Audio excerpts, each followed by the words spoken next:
Well, to discuss this and a whole lot of other news of the day, I'm joined by the woman who passes the Daily Telegraph test every day because she helps to set it, Louise Roberts, and Sky News contributor Evelyn Ray, who's beaming in from her country bunker.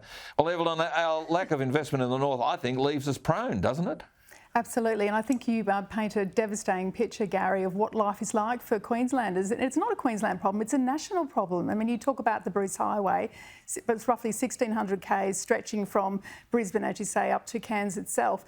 Infrastructure Australia has identified that at least 17 parts and 17 points of this highway need urgent review and urgent work on them.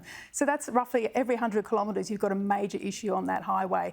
And people are sending goods up there not knowing if they're actually going to reach their destination.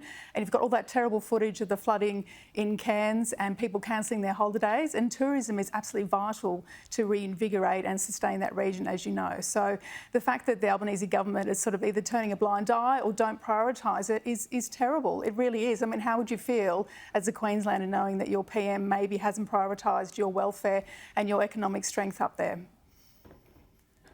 Well, I think all Australians should feel angry. I mean, that's the point, isn't it, Evelyn? That we've got to invest in our north because somebody else might come in and claim it and do the investment we should have done. I think our politicians need to invest in Australian citizens first and foremost, and I don't think they've been doing that for a really long time.